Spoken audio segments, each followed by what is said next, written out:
Miombeo an Jehovah ry tany rehetra, manompo an Jehovah amin'ny fifaliana, mankanesa eo anatrehany amin'ny fiobiana. Aoka ho fantatrareo fa Jehovah no Andriamanitra, izy no anao antsika ary azy isika. Amen.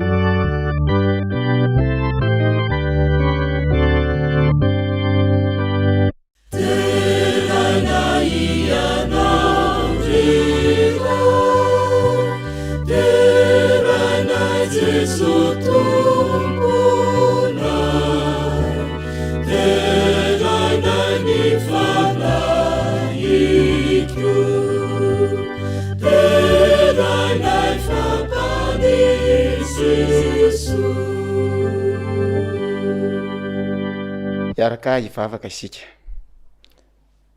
Andriamanitra rainay any an-danitra ianao, mankasitraka anao ny amin'ny fitantananao ny fiainanay. Mangataka anao mba hanatrika ny fotoana rehetra ho eo ambany ny fitarihan'ny fananao masina. Amin'ny anaran'i Jesosy. Amen.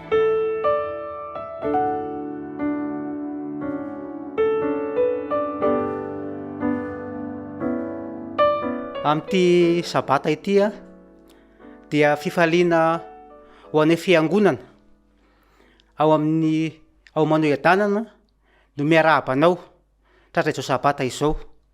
Fiangonana Manohy Adanana ao amin'ny distrikina Avaratetezana.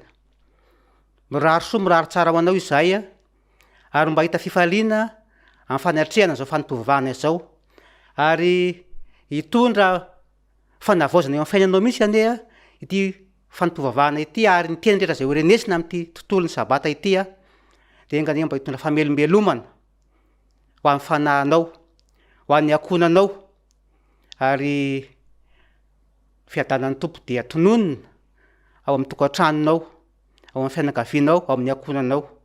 Dia mirary soa, mirary tsara ho anao izay. Amen.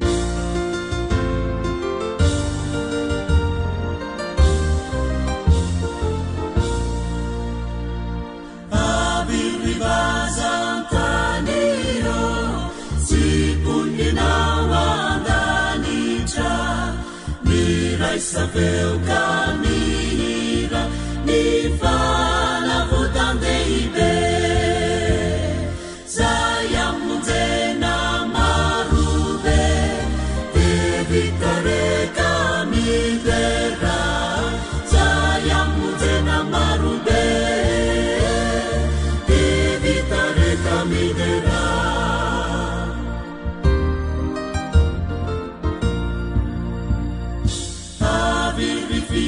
Fiangonano mahasandratureny feo hiderany mpanavotra na tiany fitrazy izao irao ampandehanana irasony jiona irao ampandehanana Ziuna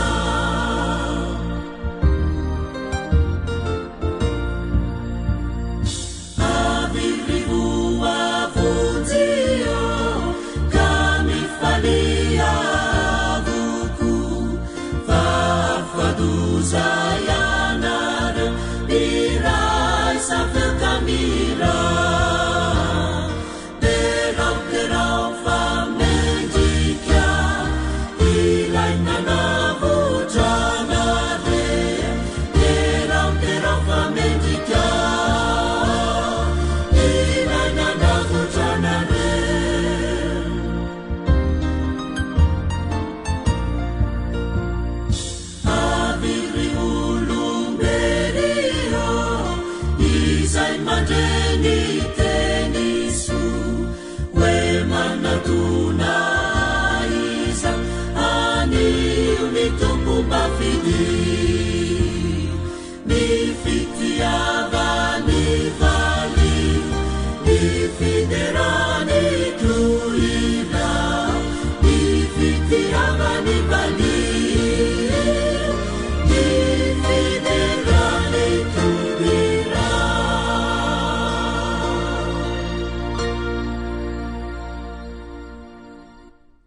asaiko ianao ankehitriny andray ny baibolinao ka maky izay voasoratra ao amin'ny Isaia 1:7-20. Isaia 1:7-20. Vakina ny teny amin'ny anaran'i Jesosy, avy ary ifandahatra isika hoy Jehova, na dia tahaka ny zaka aza ny fahotanareo dia ho fitsiko tahaka ny oram-panala, ary na dia mangatrakatraka tahaka ny sily azy dia ho tahaka ny volon'ondry fotsy.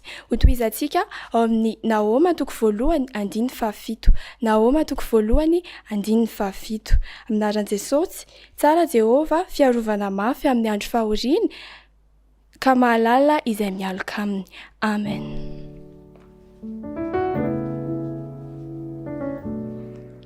Manasanao sy ny ankonanao hiaraka hanondrika ny loha hivavaka isika. Masina Jehova tompony maro, Andriamanitra raitsy tompanao ny lanitra sy ny tany.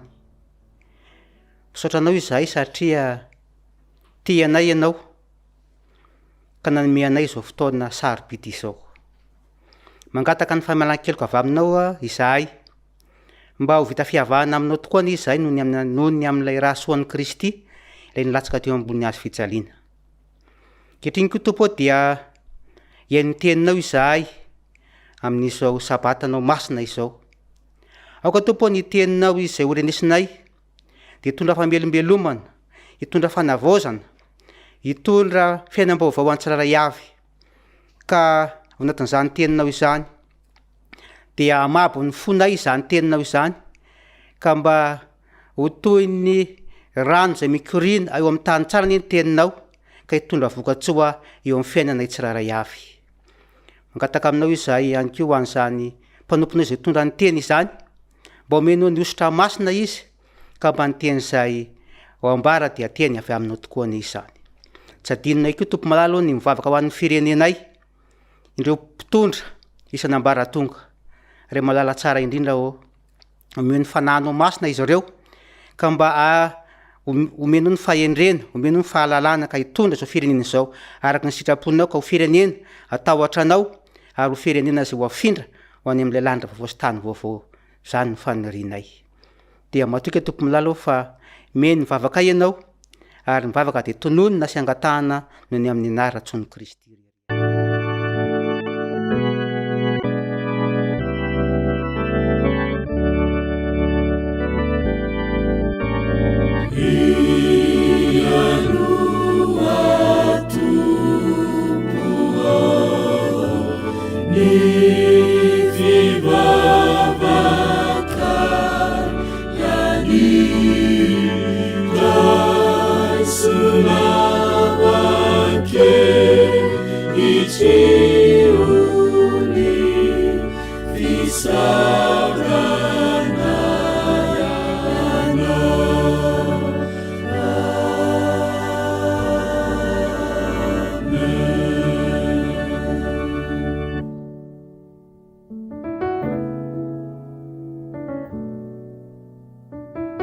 Tonga eo amin'ny fampiovana manokana isika dia ny fanatitra sy ny ampafolony, ka manasanao hanomana izany ka rahantsika vavaka mangina.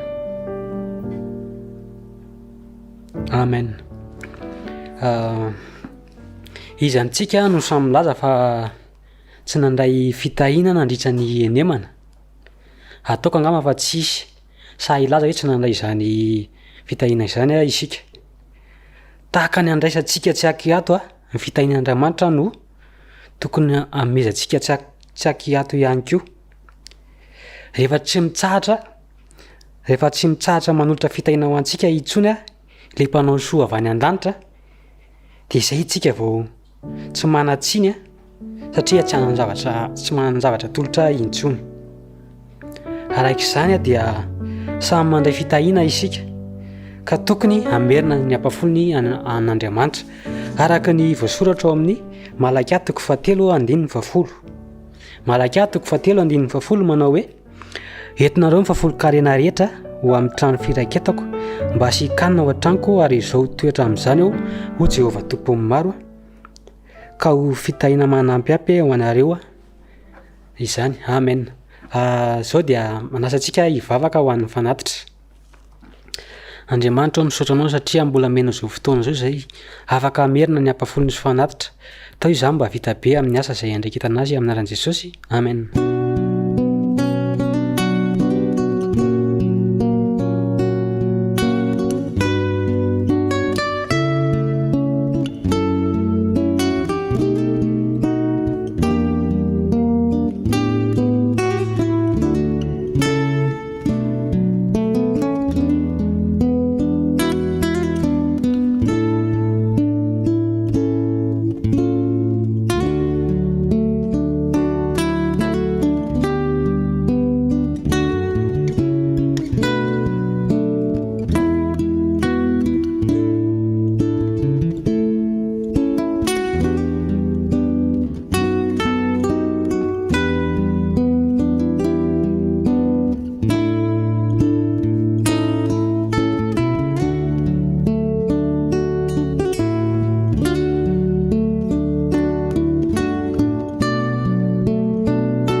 Salama daholo rakizy, faly mahitatsika indray amin'ny ity sabata ity. Ankehitriny dia hitondra hafatra ho an'ny ankizy rehetra. Andeha isika hamaky baiboly avy hatrany. Izao no voalazan'ny tenin'Andriamanitra. Kanefa kosa ekeo ny elokao fa tamin'i Jehovah Andriamanitra ao no niodinanao. Zany dia voasoratra ao amin'ny Jeremia 3:7-12. Ao amin'ny Lioka 7:4-7 kosa dia misy teny manao hoe dia hoy izy tamin-dra vehivavy voavela ny elokao. Ary izany vaky teny izany ho faranantsika ao amin'ny Isaia 1:9-10.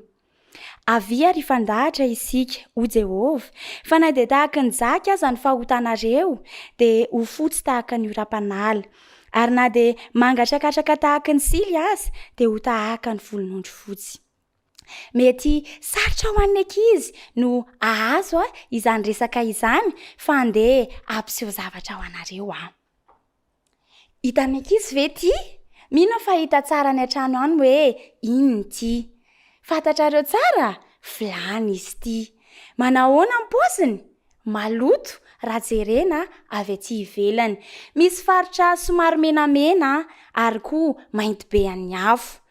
Toy ity isika rakizy. Eo anatrehan'Andriamanitra mpanota isika. Tena mainty be toy ity vilany ity.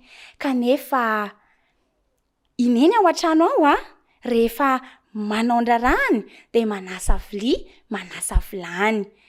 Tsy hoe savony fotsiny na rano fotsiny no ampiasainy eny, fa mampiasa fitaovana izy. Anisan'izany ny éponge. Izy ity dia tena ampiasaina rehefa manadio amin'ny ao an-dakozia ao. Tsy mahavita azy anefa ity, fa mbola misy anankiray. Dia ity paille de fer. Tena manadio ary mampangirana izy ity. Ary jerenareo ny sarin'ity vilany ity efa avy nosasana, avy nokisehana izy ity, dia io izy mangirana. Misy renim-pianakaviana nefa mbola tsy afa-po amin'izany fanadiovana izany, ka dia nampiasa ity fitaovana iray ity izy. Hitantsika any tsara? Borosy metalika izy ity, ary izy ity tena mampangirana. Ity fitaovana iray ity zao avy niborosina taminy. Mangirana dia toy izay ny fiainantsika eo anatrehan'Andriamanitra. Hoy izy hoe ekeo ny lokao. Mila mahafantatra sika fa maloto dia manantona an Jesosy. Ary avy eo rehefa dioviny, tsy hay hoe inona ny ataony atsika mba hosolon'ilay paille de fer na koa inona mihitsy ilay borosy metalika fa manantona an Jesosy isika. Ary noporofony eto fa na dia mainty be toy ilay vilany azy ny fahotantsika dia angirana toy ilay vilia rehefa avy niborosiana tamin'ny borosy metalika. Izany hoe Andriamanitra dia fitiavana fa mila manantona sika ho diovina. Izay no afatra netiko amin'ny ankizy tamin'ity sabata ity. Ho famaranana izany dia asaiko ny ankizy anondrika ny loha fa hivavaka isika. Jehovah tomponay misaotra anao zahay fa nomenao izay afatra izay. Ako izany mba ho fiainanay ka hiaiky ny elokay zahay ary mino zahay fa raha miaiky ny elokay dia ho sasanao madio ary voavela ny elokay. Dia apetraka ampelantananao ny fiainan'ny ankizy rehetra. Amin'ny anaran'i Jesosy. Amen.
voalohanteny dia misaotra an'Andriamanitra lehibe isika. Misaotra an'Andriamanitra lehibe noho ny fitantanany ny fotoana rehetra ka tonga amin'ity fotoana izay ionana iainona indray ny afatra avy amin'ny soratra masina ity. Ny faharoa manarak'izay dia manamafy ny fiarabahana izay efa avy amin'ny fiangonana manao iadanana distrika Navaratetezana. Mirary raha mirary ny fitahian'ny tompo ho anao mandritra izao fotoana iarahantsika izao. Ny zavatra tiana ambara amin'ity androany ity dia miresaka indrindra ny amin'ny fahatsaran'Andriamanitra. Raha mandinika ny baiboly isika ka mamaky izany manomboka any amin'ny fiandohany hatrany amin'ny fiafarany dia zavatra lehibe no asongadiny dia ny fahatsaran'Andriamanitra. Rehefa namorona zao tontolo zao izy vakintsika izany any amin'ny fiandohan'ny baibolitsika any amin'ny Genesisy toko 1, toko 2 miresaka an'izay dia isaky ny tapitra ny andro famoronana anankiray dia mifarana amin'ilay teny hoe aritan'Andriamanitra fa tsara izany. Noho izany dia tsy hoe tsara fotsiny Andriamanitra fa mpanao ny tsara ihany koa izy. Amin'ity fiarahantsika ity dia andininy vitsivitsy ao amin'ny baiboly ihany no isariako ny saintsika, isariako ny sainao mba asongadiny atsika zay fahatsaran'Andriamanitra izay. Manasanao mba anana fahalianana ao anatin'ny minitra vitsy izay iarahantsika. Ny mpanao salamo ry havako raha mamaky ny salamo 4telopolo isika. Salamo fa 100. Salamo 100 ny 5. Salamo 100 ny 5. Asaiko ianao amaky izany dia zao ny vaky ny teny eo amin'ny anaran'i Jesosy. Salamo 100 5. Fa tsara Jehova mandrakizay ny famindram-pony ary miatra amin'ny taranaka faramandimby ny fahamarinany. Miaiky ny mpanao salamo ny amin'izay fahatsaran'Andriamanitra izay teo amin'ny fiainana rehetra ny arahany tamin'Andriamanitra. Fanontaniana apetrako aminao hoe miara-miaiky amin'ny mpanao salamo ve ianao ny amin'ny fahatsaran'Andriamanitra teo amin'ny rahanao taminy. Ao amin'ny fitomanina toko 7. Fitomanina dia boky anankiray nosoratany mpaminany Jeremia. Zany hoe mifanakaiky ao amin'ny boky ny mpaminany Jeremia ny misy ny boky ny fitomanina. Ka ny toko 7 ny 520 no raisitsika ao anatin'izao dinika ny soratra masina izao. Fitomanina toko 7 ny 520. Zao ny vaky ny teny eo amin'ny anaran'i Jesosy. Tsara Jehova amin'izay manantena azy dia amin'ny olona izay mitady azy. Tsara Jehova amin'izay manantena azy dia amin'ny olona izay mitady azy. Mahafinaritra loatra lay teny satria mahakasika azy zany, mahakasika anao koa izay mitady an' Jehova fa tsara Jehova. Tsara aminao izy, tsara amiko izy. Indraindray amin'ny maha-olombelona antsika dia ao anatin'ny olana isika ary tsy afa-misaraka eo amin'ny fiainantsika ny olana. Ka mahatonga atsika tsy ahita ny fahatsaran'Andriamanitra ary takona eo anoloantsika izany fahatsaran'Andriamanitra izany. Misy tantara anankiray ao amin'ny baiboly ao amin'ny Jaona ny marimarina kokoa. Ny Jaona toko 2 dia misy tantara anankiray mikasika ny fampakaram-bady izay natrehan'i Jesosy tao. Asaiko ianao amaky izay tantara izay satria mahaliana dia mahaliana ny mamaky io tantara io amin'ny fotoana mahamety azy. Fa hofitintsika ao anatin'ny teny fohy mba ahafahantsika manatsoaka lesona izay tantara tamin'ny fampakaram-bady izay. Taokana niseho ny tantara ary nanatrika io fampakaram-bady io Jesosy. Nanatrika tao koa Maria ary rehefa tonga ny fotoana ny fampakaram-bady nataony tonga ny nasaina rehetra nandeha ny fanasana lany ny divay. Olana lehibe tamin'izany fotoana izany ny hoe ao anatin'ny fampakaram-bady anankiray lany ny divay. Kanefa dia izay no nitranga teto. Ny any fanontaniana manititika rehefa mamaky io tantara io tsy fantatra ianao raha tovy amiko. Dia zao hoe amin'ny maha Jesosy an' Jesosy ve tsy efa fatany melo fa isy olana io tao amin'ny fampakaram-bady io fa tonga tany izy nanatrika azy ary teo mihitsy izy tao amin'ny fotoanany olana ary navelan'ny tranga mihitsy ny olana de toy zany kory ao milala eo amin'ny fiainantsika ny zava-dehibe de zao tsy mananjotsika angataka amin'Andriamanitra tsy aneo reo olana sy reo fisedrana maro eo amin'ny fiainantsika fa mananjotsika angataka aminy ny aneo ny fahatsarany ao anatin'ny olana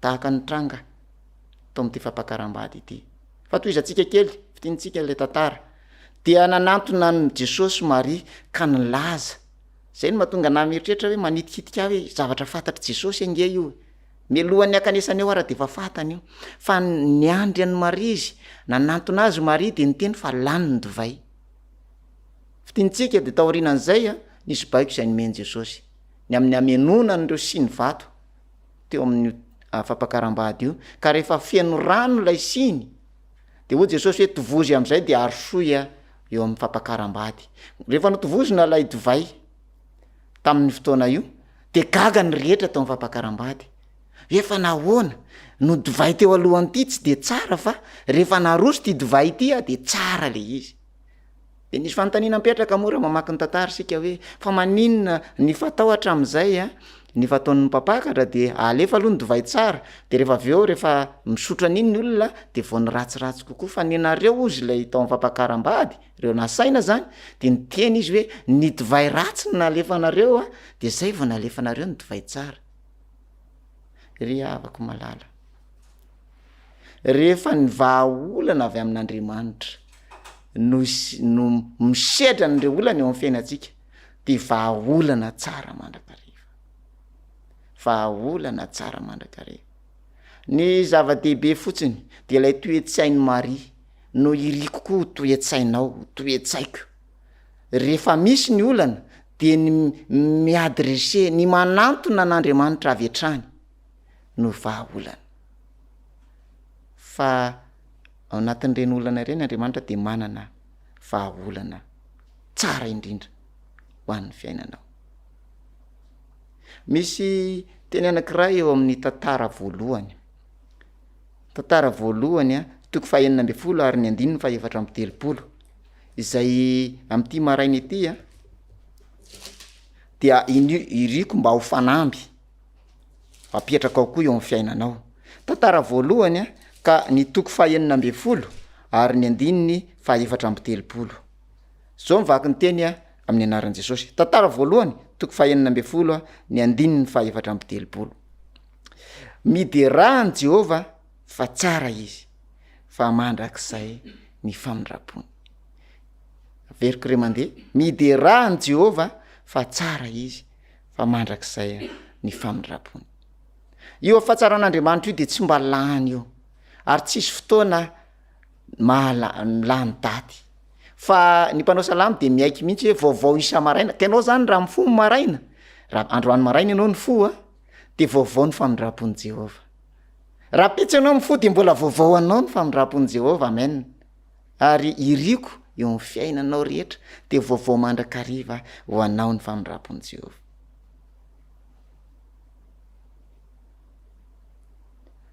mialohan'ny amaranantsika izao fiarahana any amin'ny soratra masina izao dia tiako ny amerina ny teny izay novakina tamintsika tamin'ity androany ity ao amin'ny Nahoma toko voalohany ary ny andininy fahafito mbola manamafy sy miresaka amintsika ny amin'ny fahatsaran'Andriamanitra mandrakariva Nahoma toko voalohany ka ny andininy fahafito vakiako ny teny amin'ny anaran'i Jesosy tsara Jehova fiarovana mafy amin'ny andro fahoriana ka mahalala izay mialoka aminy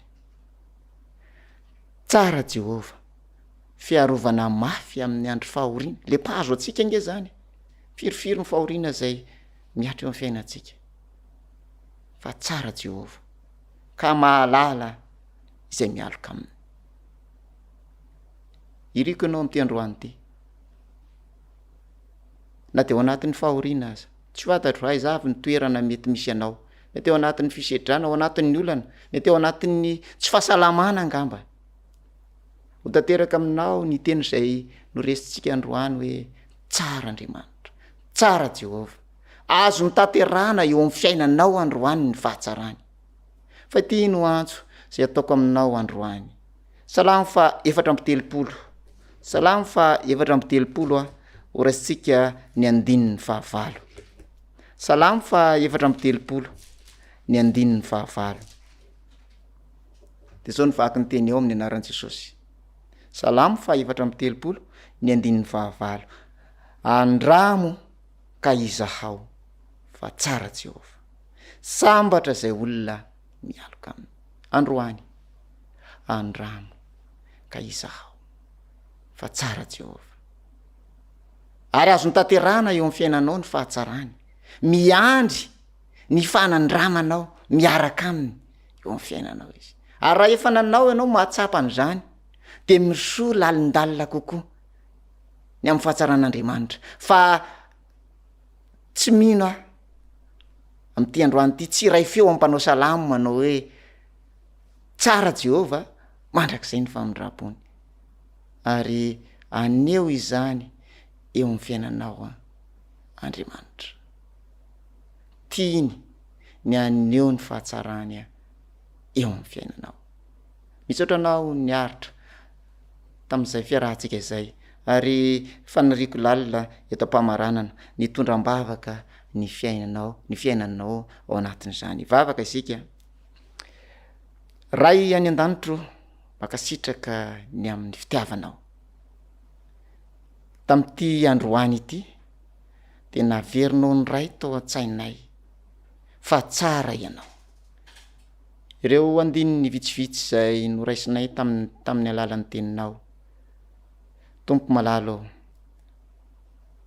mangataka aminao aho mba ho tanterahanao eo amin'ny fiainana eo amin'ny fiainana zay maheno izao afatra izao ny fahatsaranao misy amin'izy ireo anatin'ny olana misy ao anatin'ny zavatsarotra misy ao anatin'ny fisedrana ary mety misy ao anatin'ny aretina aza mangataka aminao tompo aseho hoy ny fahatsaranao fa Andriamanitra tsara ianao sady mpanao ny tsara ihany ka de ny fiainanay amin'ny sisa rehetra ho avy de ho fiainam-panandramana miaraka aminao zany amin'ny anaran'i Jesosy nangatana ny vavaka amen.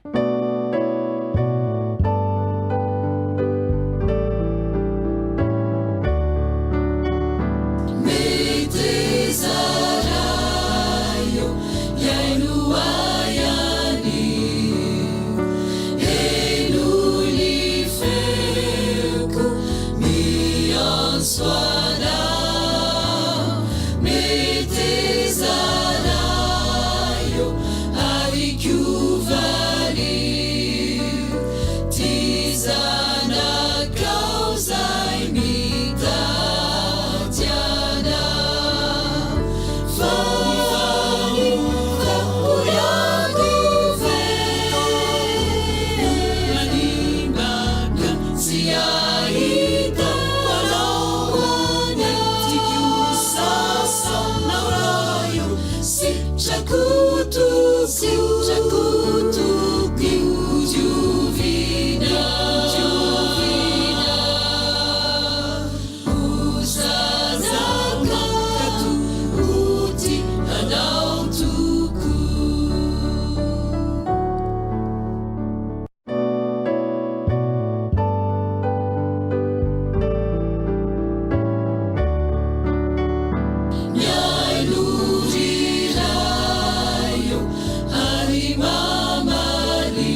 Metrikani hunenana Faifanika uyaguve Nanimana siaida Wanokone Tikyusasa Naurayo Sichakutu Juvina Usazanga Katuti Panautuku raiso ny tsodrano hita ianao ane Jehova ka hiaro anao ampamirapiratra ny tavany aminao ane Jehova ka anome anao ny fiatanana anandratra ny tavany aminao ane Jehova ka aneo aminao ny fahatsarany de mandehana amin'ny fiatanana. Amen.